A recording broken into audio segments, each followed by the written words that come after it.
네. 두 번째 시간 하겠습니다. 첫 번째 시간 잠깐 이제 머릿속에 한 10초만 정리하고 갈까요? 첫째, 이 리걸 마인드 첫 번째는 대전제를 세우기다. 대전제를 세워야지만 답을 풀 수가 있다. 근데 그 대전제는 세 가지 유형이 있다. 먼저 묻는 문제, 묻는 마지막 물음을 머릿속에서 if로 돌려봐라. 그랬더니 어라리요? 여러 개가 나오네. 그래서 딱 하나, 대원피업 재관행이 나와야 되겠네. 그럼 그때는 if should 문장으로 첫 번째 문장을 구성한다. 그 다음에 요 if 머릿속에 기억했더니 이거 뭐야 이거 기속력 문제인데? 그러면 기속력에 해당하는 법률 규정을 쓰는 것이 두 번째다.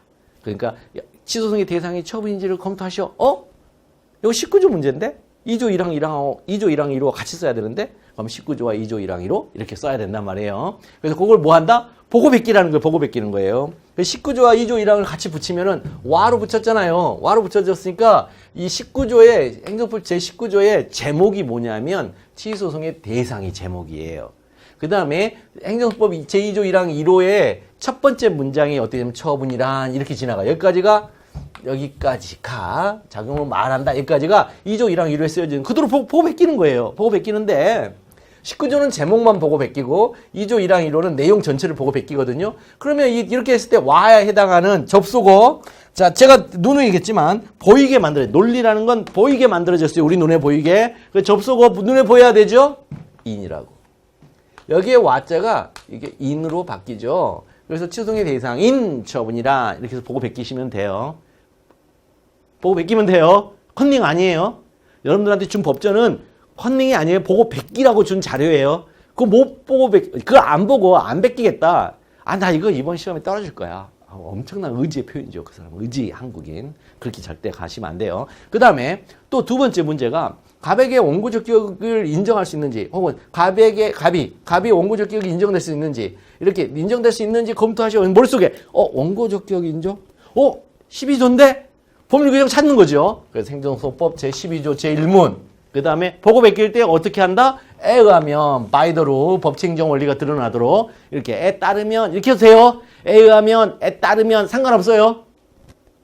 에 의하면 취소는 처분을 취소를 구할 범사에 있는 자가 제기할 수 있다. 여기까지 보고 베끼는 거예요. 그냥 보고 베끼죠.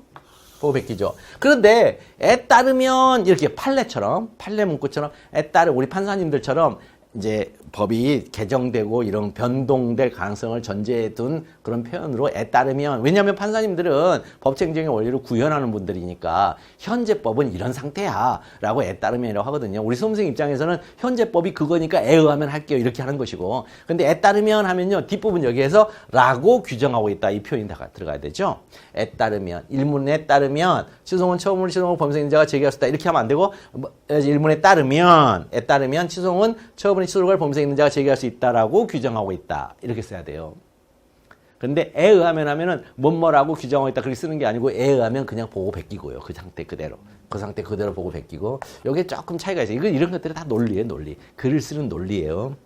딴 거 아니에요. 논리예요. 자, 그 다음에 이제 올해 시험 문제 이런 거 있죠. 올해 그 재심 판정 그런 건데 자, 동일한 처분이 가능할까? 거부 처분 취소 인용 판결 후에 동일한 처분이 가능할까? 거기서 봐. 거부 처분 취소 인용 판결에 동일한 처분이 가능하려면 머릿속에 그랬다. 이거 기속력 30조네. 이게 뭐예요? 공부할 때. 그렇게 찾아가는 머릿속에 그 그림, 그 경로를 꼭 암기해놔야 돼요. 평상시에. 그러니까 저하고 GS 연기하면 그 경로 암기하는 것을 계속해서 이제 머릿속에 집어넣기를 한단 말이에요. 그 경로 암기하는 걸. 그래서 꼭 30조네? 그럼 30조 바로 들어가는 거죠. 행정소송법 30조. 그 다음에 거부처분이니까 2조, 이제 2항이네. 이렇게. 이거 들어가는 거. 이렇게 들어가는 것을 공부하는 거죠, 여러분들이. 이렇게 들어가는 거. 뭐라고? 이렇게 가정법으로 한다면, 그거. 그게 들어가는 거죠. 애가면, 또 여기도 애가면, 처분을 취소하는 판결이 확정된 경우에는, 처분을 행하는 행정청은 판결이 취소해서 새로운 처분을 해야 된다. 그렇죠? 요렇게 돼 있어요. 법률 규정으로 들어가는 거. 그냥 보고 베끼시면 돼. 아시겠죠? 그거를 나는 진짜 도저히 양심상 이걸 보고 베끼는 건 컨닝이다 이건 컨닝이다. 이건 난 도저히 안 되겠다. 내가 차라리 못 이었다는 것을 고백하는 게 낫다. 그건 수험생이야. 그건 법을 모르는 사람. 아니 판사님들 여러분들 혹시 법정 드라마 보셨나요? 판사님들 옆에다 끼고 들어온 게 뭐예요? 법전이잖아요, 법전. 판사님들도 법정에서 법전을 바로 그 자리에서 참고하시고 하시는데, 아니, 여러분들이 뭐 대단한 법률가라고 법전을 안 본단 말입니까? 그러니까 법전을 보고 베끼세요. 몇 번 얘기합니다. 법전을 보고 베끼세요. 베끼는 순간 2점씩 올라가요, 그냥. 최소 2점씩 올라가요. 그 다음에 타입 3가 이제 의의. 의의를 외우시는데 올해 시험에 나왔어요. 처분사의 추가가 가능한지 검토하라고 했거든요. 혹은 변경이 가능한지를 검토하라. 이렇게 나와 있어요. 그러면 이때는 처분사의 추가 변경이 가능하려면 이렇게 안 해요. 그냥 바로 의의를 먼저 들어가는 거예요. 처분사의 추가란 처분 시후에 소송 절차에서 처분청의 신청 또는 법원이 직권으로 처분 사유를 추가하여 처분의 이법성 판단에 고려하는 걸 말한다. 자, 이렇게. 그럼 여러분들이 제가 이제 우리 설명회 때 오신 분들은 들으셨겠지만 그 GS 연기 때 해야 될 작업이 노트를 3개를 만드셔야 된다고 했어요. 첫 번째는 필기 노트요. 절대로 판서 노트를 여러분들 있잖아요. 학원에서 준 거에다 쓰시면 안 돼요. 그거는 복습의 도구가 될 수가 없어요. 판서 노트, 필기 노트는 있잖아요. 여러분들이 필기 노트, 여러분들의 아까 얘기했죠. 패러다임. 여러분의 내면에 들어있는 관점으로 상대방이 하는 말을 끌어당기게 된단 말입니다. 그럴 때 그 두 개의 접점들이 여러분 노트에 글로 표현되게 돼 있어요. 그러면 그 글을 보잖아요. 그러면 내 생각으로 이게 들어와 버리는 게 아니라 이 접점을 통해서 강사가 한 얘기가 생각이 난단 말입니다. 여러분들이 강사가 한 얘기, 여러분들이 교재에서 본 얘기를 가지고 들어와서 심장에서 한번 돌려서 뇌에서 논리적으로 해서 손가락으로 나온다. 꽈락이에요. 2차 논술형 시험은 꽈락이라고요, 그게. 왜 꽈락이냐? 여러분 생각을 썼으니까.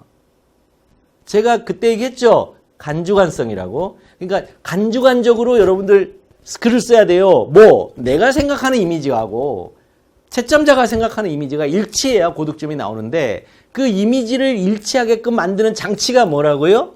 정의이자 개념이라고요. 그걸 간주관성을 확보하는 장치라 그래요, 사회과학에서. 그 사회과학에서는 정의이자 개념이 그렇게 중요한 거예요. 그래서 학자들의 평생의 소원이 뭐냐? 정의 만들어내는 거예요.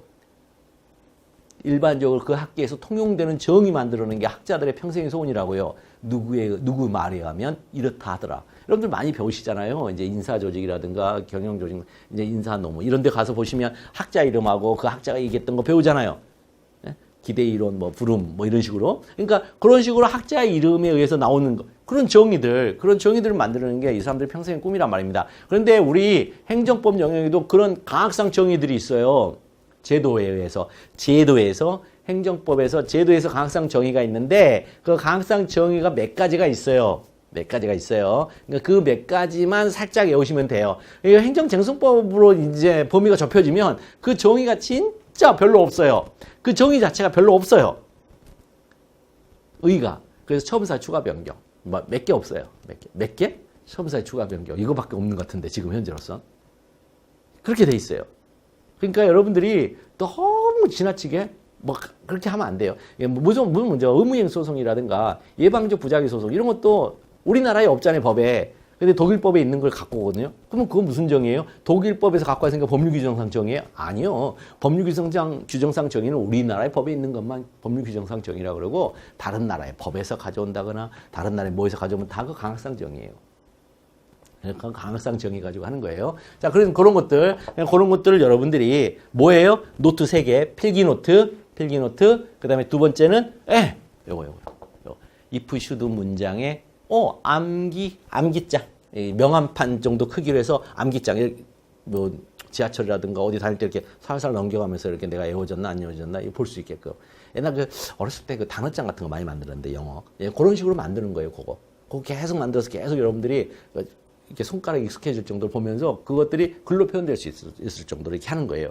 약간 내가 취소송의 대상에 해당하면 행정법 제19조다. 그럼 19조의 법률 규정을 그냥 계속 보는 거예요. 암기할 이유가 없잖아요. 법전이 있으니까. 그러니까 계속 보는 거예요. 그 다음에 12조의 언구적 격의 표현들, 법조문 그대로. 정 쓰기 싫으면 타이핑 해가지고 빼가지고 그냥 잘라.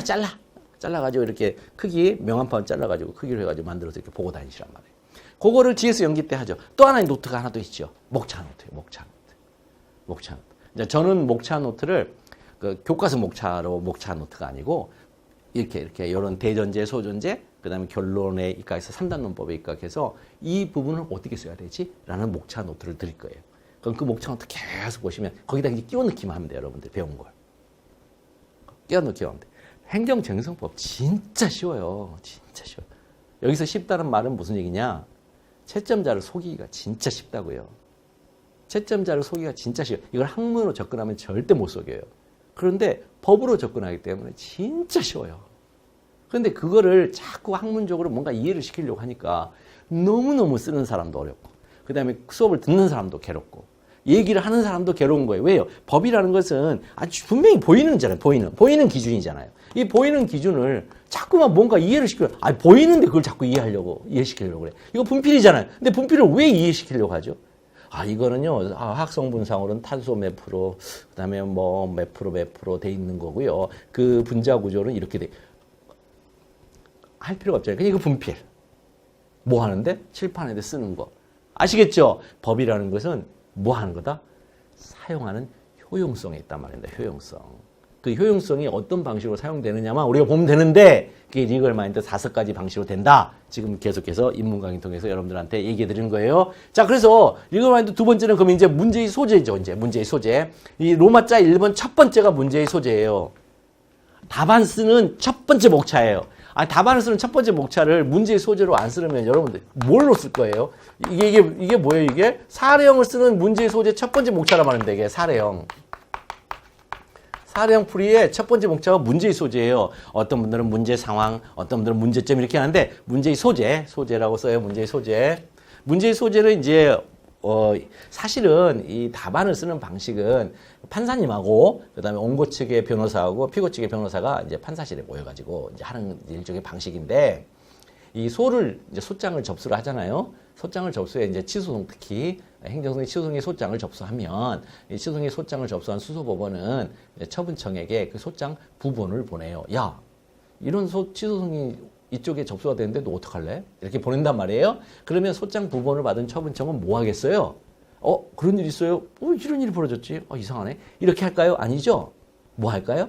답변서를 보내죠. 소장에 쓰여져 있는 그 상황에 답변서를 보낸단 말입니다. 대응하는. 그 답변서가 딱 왔어요. 그럼 판사님은 어떻게 할까요? 소장 하나. 그 다음에 소장 부본에 따른 답변서 하나. 이게 비교하겠죠? 그랬더니 비교해봤더니 여기서는 이런 주장하는데 이쪽은 다른 주장을 하네? 또 이쪽은 이런 주장하는데 이쪽은 또 다른 주장하네? 이렇게 주장이 서로 엇갈리는 거 있을 거 아니에요?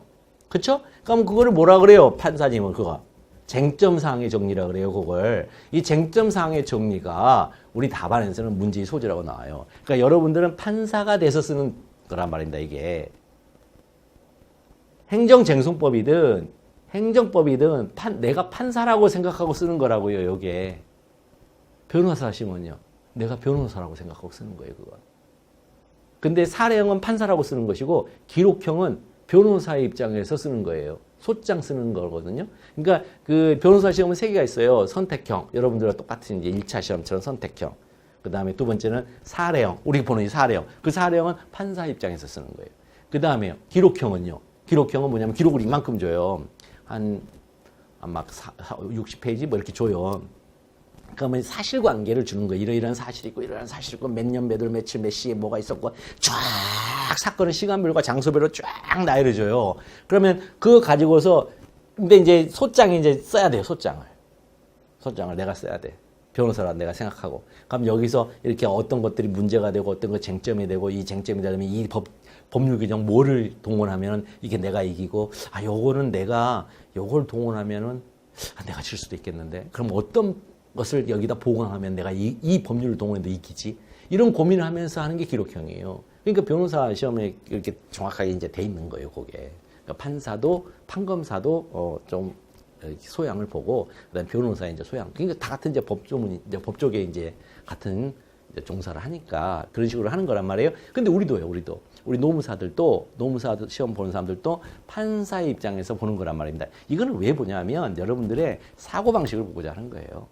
어떤 상황이 있을 때, 어떤 문제가 있을 때 어떻게 문제를 쪼개고 그 쪼개진 문제에 얼마만큼 딱 맞는 기준을 거기다가 들이대고 그 다음에 그 기준을 딱 들이댄 기준을 가지고서 정확하게 이게 어디다라고 평가하고 판단하는지 이것을 보려는 이 세 가지의 이 판단 과정을 보고자 하는 거예요. 이거는 이 이성인이냐 아니냐를 판단하는 방식이기도 해요. 그것이 바로 2차 논술형 시험의 목적이란 말입니다. 그게. 그런데 그거 가지고서 이제 물어보는 방식이 법의 형식으로 물어볼 수도 있고, 그 다음에 이론의 형식으로 물어볼 수도 있고, 아니면은 내용의 형식으로 물어볼 수도 있단 말이에요. 그러니까 다 각자가 이제 다르니까 학문들을 다 끌고 왔잖아요.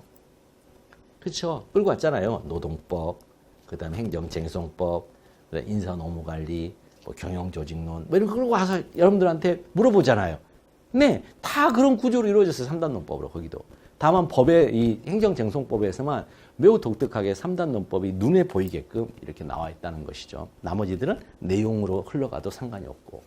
자, 그런 거예요. 이게 엄격해요. 그러니까 문제의 소재를 쓸 때 대전제를 만드는 타입이 3가지가 있다고 그랬죠. 그 타입마다 문제의 소재를 쓰는 방법이 달라요. 한번 볼게요. 어떻게 쓰는지. 이 문제의 소재를 쓰는 방식이 이제 다른데 타입마다. 첫 번째, if should 문장에서 문제의 소재를 쓸 때는요. 일단 if should라고 생각할 때 하나밖에 없다고 그랬잖아요. 여러분들 시험에서는 하나밖에 없어요. 갑의 소재가 적법하려면 대의원 피협 재관행의 소송 요건을 충족해야 한다. 이것만 외우시는 건데 그때 목차가 로마자 1번 문제의 소재예요. 그게. 갑의 소재 적법 검토하시오. 이 목차를 요걸 쓴단 말입니다. 요거를 문제의 소재를 이렇게 그냥 바로 들어간단 말이에요. 문제의 소재가 목차 1번이에요. 그 다음에 첫 번째 여기까지 충족해야 한다. 이렇게 해요. 갑의 소재가 적법하려면 if, 그 다음에 should, 대원 피협 재관행, 재관행의 요건을 충족해야 한다. 이렇게 썼어요. 그럼 이제 문제의 소재를 이제 발굴해야죠. 대전제로부터 문제의 소재를 빼낸단 말입니다. 대전제로부터 문제의 소재를 빼내는데 이 7개 중에 하나의 요건도 단 하나도 요건 하나를 충족 못하면 뭐가 된다? 소재가 적법하지 않게 돼. 그렇게 되잖아요. 그렇죠? 그러면 시험 문제에서 여러분들한테 시험 문제를 물을 때 이 7개가 다 문제되게 물어보겠다는 거예요. 7개 전부 다. 대원 피협 재관행을 다 문제되게 여러분들한테 물을까요? 생각을 해보세요. 물어볼까요? 못 물어요. 왜 못 묻죠? 사례 구성이 안 돼요. 사례로 구성이 안 돼요. 사례는 어떻게 구성해야 돼요? 육하 원칙에 따라서 누구에게, 언제, 어떻게, 무엇을 했을까? 이렇게 육하 원칙에 따라서 얘기를 해야 된단 말이에요.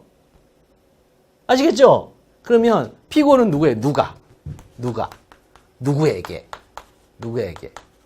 언제, 무엇을, 어떻게 했을까? 이렇게 나오는 거예요. 그렇게 구성을 해야 물어볼 수 있잖아요. 그렇죠? 그렇게 구성을 해야 물어볼 수 있어요. 사례라는 것은 이렇게 말이 되는 문장 속에서 여러분들한테 물어봐야 되잖아요. 어떤 사건의 전개가 있다고. 근데 거기서 뭐가 주어가 빠졌어. 그냥 무엇을 했다. 그게 말이 돼요? 그러니까 그렇게 못 낸단 말이에요. 그러니까 교수님들이 최근에 와서 자꾸 사례로 내라 그러니까 뻔하단 말이에요. 낼 문제가 뻔해. 그러니까 약수령 문제를 좀 허용해달라. 이게 공채에서 현재 얘기하고 있는 사안이에요. 근데 안 해요. 인사혁신처에서 그 부분 안 하고 그냥 사례로 계속 내주세요. 그런단 말이에요. 그런데 올해 이제 노무사에서는 오히려 약수령이 있었다가 이제 사례로 이제 넘어가고 있죠. 왜냐하면 행시라든가 이 관련 유사직역의 행정법 문제에서 이제 사례가 많이 누적돼 있으니까 그냥 갖다 쓰면 되는 거거든요. 그냥 말만 바꾸고. 문제가 많아, 거기에. 갖다가 여기서 이제 쓰면 돼요. 쓰면 되는데 어쨌든 그러니까 사례로 물어볼 때는 물어볼 수 있는 게 한계가 있다고요. 왜? 완결된 문장으로. 문법적으로 애매한 문장은 출제 오류란 말이에요. 문법적으로 애매한 문장은 출제 오류예요. 그러니까 출제 오류가 없는 문장으로 여러분한테 물어보려니까 못 물어보는 지점이 너무 많아요. 애매하다? 표현이 애매한 걸 출제 오류예요. 표현은 명확해야 돼요. 자, 그래서 이제 이 문제의 소재를 이제 쓸 때 어떻게 쓰느냐? 여기에 이렇게 됐죠? 그 다음에 나오는 접속어가 설문상이에요. 이 접속어가 문제의 소재 부분의 접속어. 문제의 소재를 쓸 때에는 첫 번째 대전제를 쓰고요. 대전제를 쓰고 접속어로 설문상이 필요해요. 그 다음에 이와 관련하여가 필요해요. 이렇게 딱 3단계로 이루어져 있어요. 이렇게 대전제가 먼저 써져야 돼요. 대전제를 먼저 써야 돼요. if should 대전제를 먼저 쓰고 if should 대전제를 먼저 쓰고 그 다음에 설문상이라는 이거 접속어예요. 이거 논리 접속어예요. 이거 논리 접속어. 이게 접속어라는 걸 모르는 분들 너무 많더라고. 이게 논리 접속어예요. 사례형 답안을 쓸 때. 그 다음에 이와 관련하여 이 논리 접속어예요. 이와 관련하여 할 때는요. 에세이를 쓰는 방식인데 서구 유럽에서는 반드시 에세이를 첫째, 둘째, 그 다음에 마지막으로 그렇게 해야 되는데 우리는 이제 법에서는 그냥 셋째 이렇게 기수로 이제 나가죠. 그러니까 첫째, 둘째, 셋째, 그 다음에 이와 관련하여 이 설문상은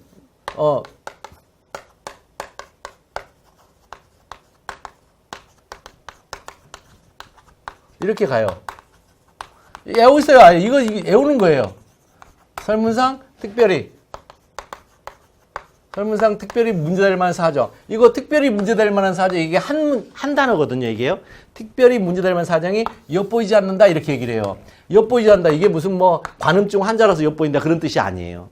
이 엿보인다, 엿보이지 않는다 이 말은 무슨 얘기냐면 이 판사 지금 여러분들이 판사의 입장에서 이 답안을 써내려가는 거거든요. 근데 판사님을 뭐라고 우리들이 평가를 하냐면 personality 그러니까 그 인격성을 뭐라고 평가하냐면 이성인이라고 평가를 해요. 판사님을 이성인이라고 평가를 해요. 법에서는.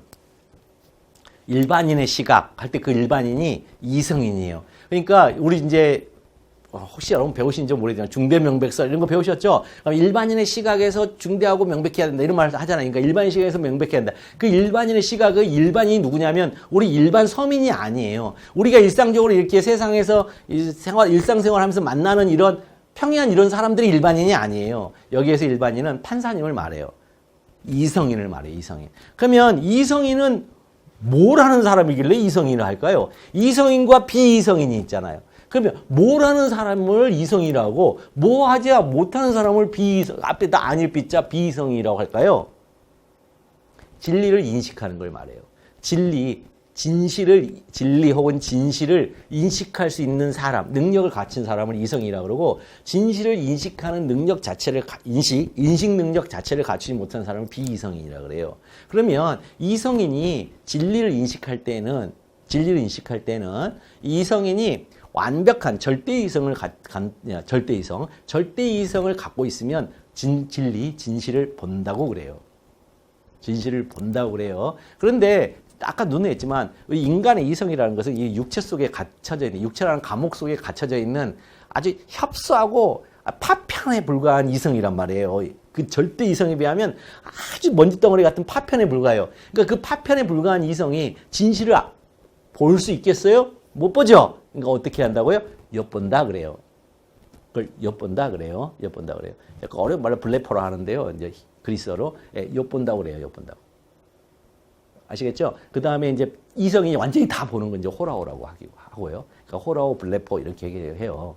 그 다음에 이제 우리 일반인 비이성인들이 가끔 가다가 진실을 이렇게 딱 마주치면서 가끔 맛볼 때가 있어요. 가끔 엿볼 때가 그걸 에이돈이라 그래요. 그러니까 어려운 말들이 이제 그렇게 있어요. 그러니까 엿본다, 엿보이지 않는다 이 말은 이성인이시기 때문에 이런 표현을 쓰는구나. 꼭 기억하세요 이거요. 그러니까 특별히 문제될 만한 사정이 엿보이지 않아. 이 말은 무슨 얘기예요? 문제가 되지 않네 그런 뜻이에요. 문제. 그러면 이제 첫째 뭐뭐인지 문제된다. 이렇게 쓰는 거예요. 이거 약속이 약속. 뭐뭐인지 문제된다. 뭐뭐인지 문제된다. 이렇게 쓰시는 거예요. 이렇게. 첫째 뭐뭐인지 둘째 문제. 이렇게요. 이렇게 설문상. 한번 볼게요. 설문상. 원고적 격, 피고적 격은 표현 그 자체로 특별히 문제될 만한 사정이 엿보이지 않는다. 이렇게 써야 되거든요. 근데 여기다 인정됨이 명백하다. 그렇게 썼는데, 이렇게 쓰는 거예요. 그냥 이렇게. 특별히 문제될 만한 사정이 엿보이지 않는다. 요거 한 문장으로 외우세요, 이거요. 설문상 뭐뭇은 특별히 문제될 만한 사정이 엿보인다. 꼭 이렇게 외우세요, 이렇게. 저렇게 꼭 외우셔야 돼요, 저렇게. 자, 그래서, 여기 보면, 명백하다 이렇게 했는데, 설문상 특별히 문제된다. 또, 나머지도 자, 설문상 협의의 소익, 제소기관, 관할 법원, 이것도 특별히 문제될 만한 사정이 엿보이지 않는다. 이렇게 쓴단 말이니까. 그러니까 설문의 표현 그 자체로 특별히 문제될 만한 사정이 엿보이지 않는다. 또 하나는 설문상 특별히 문제된다. 이 말은 뭐냐면 여기에 언급이 없다. 그런 뜻이에요. 설문에 언급이 없는데 기어코 쓰는 사람들이 있어요. 제소기관, 언급 없어. 협의의 소익, 언급 없는데 거기다가 막 기계적으로 이제 대원 피업 제거하는 기계적으로 7개 다 써놓고 논문 교재처럼 그러니까 하나씩 언급해놓고 마지막에 설문의 해결. 그렇게 쓰면 좋아하시겠어요? 그렇게 쓰는 게 아니라고요. 자, 이런 식으로 해서 설문상 접속어를 통해서 이제 소거시켜줄 건 소거시켜주고, 그 다음에 마지막 살아남는 거 하나밖에 없어요. 그렇다면 이와 관련하여 땡땡 처분이 취소소송의 대상인 처분 인지 문제된다. 이렇게. 인지 문제된다. 이렇게 쓰는 거예요. 여러 번 들으세요, 여러분. 이제 인문 강의는 진짜 미친 듯이 여러 번 들으세요, 이거. 이해가 안 되면 진짜 여러 번 들으셔야 돼요, 인문 강의. 인문 강의만 여러분들이 정확하게 들어서 여러분 걸로 만들잖아요. 그러면 행정쟁송법은 한 달이면 끝나, 한 달이면. 왜? 집어넣기만 하면 되니까, 이 서랍 속에다. 이 만들어진 서랍 속에다 집어넣기만 하면 되니까. 강사가 필요 없어요, 그때는. 딱 하나 얘기하면. 그러니까 인문 강의만 제대로 들으시면 여러분들이 법 있잖아요. 행정법뿐만 아니에요. 모든 법은 다 원래 이렇게 쓰는 거예요. 법 과목은. 내용을 쓰는 게 아니라니까요. 뭐 판례를 써가지고 내용 빼내고 이런 거 아니에요. 그냥 갖다 바치는 거예요. 그냥 거기다 쫙 그 부분에다가. 근데 그 부분 안에다 넣기 위해서는 뭐가 필요하다고? 그걸 담아내는 용기. 영어로 미디어. 용기. 그죠? 그걸 담아내는 서랍. 이게 필요하단 말이에요. 그걸 뭘로 만들어낸다? 이런 규칙성에 의해서 목차를 만들어내야 된단 말이에요. 제가 만든 규칙이 아니고 아리스토텔레스의 3단 논법의 규칙이란 말이에요. 이게 바로. 자, 보십시오. 그 다음에 법률 규정에서 문제의 소재를 쓸 때는요. 자, 취소소송의 대상이 처음인지 검토하셔. 이것도 사실은요. 문제의 소재예요. 사실은. 문제의 소재인데 굳이 앞에다 법률 규정과 문제에서 이렇게 썼어요. 왜 그랬을까요? 야라면 안 되지. 채점자님, 나 점수 좀 주세요. 네, 가산점을 강력하게 주장하는 거죠. 가산점. 법률 규정 쓰면 무조건 가산점을 주게 돼 있어요. 이거는 내부적인 채점 기준표에 하면 법률 규정을 쓰면 가산점을 주게 돼 있단 말이에요. 그러니까 다 쓰면 다 가산점 같이 맞는 거예요. 근데 나만 안 썼어. 나만 그러면은 남들은 가산점 1점 받았어요? 그럼 난 가산점 못 받았어요. 안 써가지고. 그럼 1점만 덜 받은 거예요? 아니죠. 2점 덜 받은 거죠. 이 친구는 지면 종이에다 쓴 점수도 있고 두 번째는 가산점도 있고 나는 안 썼으니까 그 종이에 안 쓴 만큼 감점이 있고 또 가산점도 못 받고 그러니까는 2배 차이가 나는 거죠. 썼던 사람이 2점을 받으면 나는 마이너스 2점인 거죠. 마이너스 4점인 거죠. 마이너스 4점. 그죠? 그러니까 그런 식으로 이제 된단 말이에요. 그러니까 큰일 난단 말이에요. 격차가. 자, 그래서 그러니까 4점 차이가 난단 말이에요. 마이너스 4점이 아니고 그 친구 2점, 나 마이너스 2점. 그럼 격차가 얼마예요? 단순하게 2점 차이가 아니라 4점 차이가 나버린단 말이죠. 자, 그러니까 제가 이제 법률 규정과 원래는 문제의 소재가 많아요. 항상 로마자 1번은 문제의 소재인데 이 두 번째 타입인 법률 규정일 때는 교수님, 저 법률 규정 알거든요. 요 문제 풀이하려면 어떤 법률 규정을 들이대야 하는지 저 알아요. 그러니까 점수 주세요. 라고 해서 법률 규정과 문제 소재. 그래서 19조와 같은 법 제2조 제1항 1호에 의하면 아까 가르쳐드렸죠? 에 의하면 이렇게 해서 보고 베낀다고. 자, 그래서 에 의하면 취소의 대상의 처분이란 행정청이 행하는 구체사회 법집행으로서 이렇게 공권력을 그 받기 이전에 행정작용을 말한다. 그 다음에 접속은 뭐라고요? 설문상.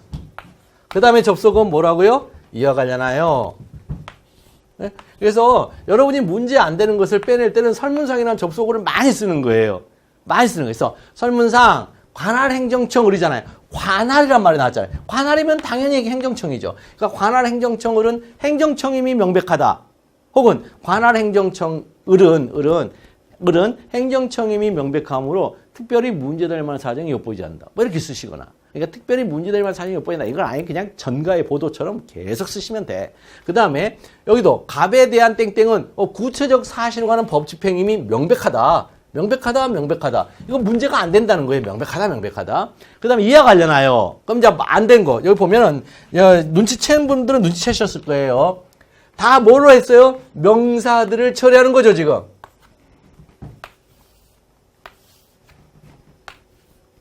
이 명사들을 처리하는 거거든요. 그 행정 책임이 명백하다. 처리. 두 번째, 구체적 사실은 법 집행 처리됐죠, 이거? 그러면 남아있는 건 뭐예요? 공권력의 행사 또는 그거와 그 밖의 행정작용인데, 이게 A, 그거 B, 그 밖의 행정이 C라고 한다면 A, B, C는 택일관계예요, 택일관계. 셋 중에 하나. A 또는 B인지 문제된다. 혹은 A 또는 C, 이거 없어요. A인지 문제된다. 혹은 B인지 문제된다. 혹은 C인지 셋 중에 하나예요. 그런데 여기서 뭐였어요? 여기서 땡땡이라는 이게 뭐예요? 이거. 이 처분이 나와버렸잖아요. 그럼 처분이 나왔죠. 눈에 보이는 처분이 나왔잖아요. 그럼 눈에 보이는 처분이 나오면 공권력의 행사인지 문제된다 이렇게 가는 거예요. 이제 저랑 같이 공부하면 이거 되게 쉽다는 걸 알게 될 거예요. 그 다음에 됐죠? 그러니까 법률 규정 쓰고 설문상이란 접속어를 통해서 교수님 나 이거 아니까 이거는 나 검토 안 할게요. 근데 이와 관련하여 요것만 검토할게요. 라고 이제 해놓은 거예요. 그 다음에 2번 가백의 원고적 기억이 인정될 수 있는지 검토하시오. 이것도 마찬가지예요. 이것도 법률 규정부터 먼저 쓰는 거죠. 이것도 법률 규정부터 먼저 써요. 그러면 써봤어요.